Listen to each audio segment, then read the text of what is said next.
നമുക്ക് രാവിലെ നമ്മൾ ഷെഡ്ഡി വന്ന് നമ്മുടെ ചെറുക്കനുമായിട്ട് ജോയി ആലുക്കാസിലെ സ്റ്റാഫുകളുമായിട്ട് വണ്ടർല വരെ പോയിട്ട് വരാം. നമുക്കിന്ന് സ്കൈയുടെ പാക്കേജിൽ 2 വണ്ടിയുടെ ട്രിപ്പാണ് അവിടെ നിന്ന് എടുത്തിരിക്കുന്നത്. സലാംസും അത് നമ്മുടെ സ്വന്തം ഒപ്റ്റിമസുമാണ് അവിടുത്തെ ട്രിപ്പ് എടുത്തിരിക്കുന്നത് നമ്മളിന്ന്.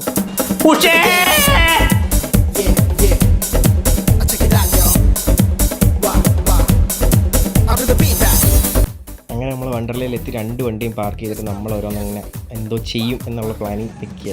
ഇതങ്ങനെ നമ്മൾ അതിതീവ്രമായി വണ്ടർല എത്തിയിട്ടുണ്ട്. എന്താണ് വണ്ടർലയെ പറ്റി പറയാനുള്ളത്? പൊളിയില്ലേ? നമ്മൾ വണ്ടി കിടന്ന് ഉറങ്ങിയപ്പോഴാണ് സൗണ്ടും ബഹളവും കേട്ടപ്പോൾ ഒരു കാര്യം കാണിച്ചു തരാം. സലാംസിൻ്റെ ഉത്തരവാദിത്തമുള്ള കിളി വണ്ടിയിൽ ഇത്തിരി പൊടി അടിച്ചപ്പം വണ്ടി കഴുകുന്നു. ഇങ്ങനെ ഉത്തരവാദിത്തമുള്ള കിളിക്ക് സലാംസിന് കിട്ടിയതിന് നമ്മൾ അഭിനന്ദിക്കണം. ഉണ്ടോ? ഇതിലൊരു ചെറിയ പൊടി വന്നാൽ പോലും കഴിവുന്നത്. എന്തോ ഇത് ബ്രാൻഡ് ഏതാ?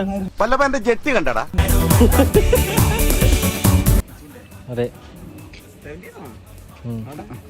ഒരു മരുമ ഒറ്റൊരുമ.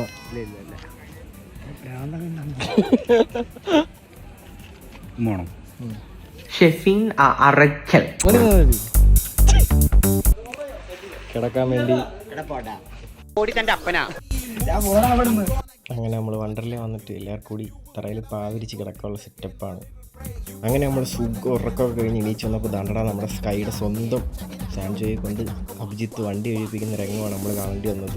ഓഫീസറായ പാക്കേജർമാരുടെ അവസ്ഥ ഇതാണെന്നും പറഞ്ഞ് പാവ സാൻജോ വണ്ടി ഫുള്ള് കഴുകി വൃത്തിയാക്കുന്ന കാഴ്ചയാണ്. ട്രിപ്പൊക്കെ കഴിഞ്ഞ് അവിടുന്ന് വണ്ടി എടുത്ത് ഷെഫിനേക്കൊക്കെ എന്തോ ഡിപ്രഷൻ ഉണ്ടെന്നും പറഞ്ഞ് ഈ പാട്ടൊക്കെ കൊണ്ട് നമ്മളെ ഇടിച്ചിട്ട് നമ്മളെല്ലാവരും സെഡായിട്ട് തിരിച്ച് യാത്രയാവുകയാണ് ഗൈസ്. എല്ലാം പോയി ഗൈസ്. നമ്മുടെ സ്വന്തം ഷെഫിനേക്കൊക്കെ എന്തോ അതിതീവ്രമായ വിഷമമെന്ന് പറഞ്ഞാണ് നമ്മളെ കൊണ്ട് ഈ പാട്ടൊക്കെ ഇടിപ്പിച്ച്. അങ്ങനെ ഇന്നത്തെ കൊച്ചു വ്ളോഗ് ഇവിടെ കൊണ്ട് അവസാനിക്കുകയാണ് ഗൈസ്. എല്ലാവർക്കും ബൈ.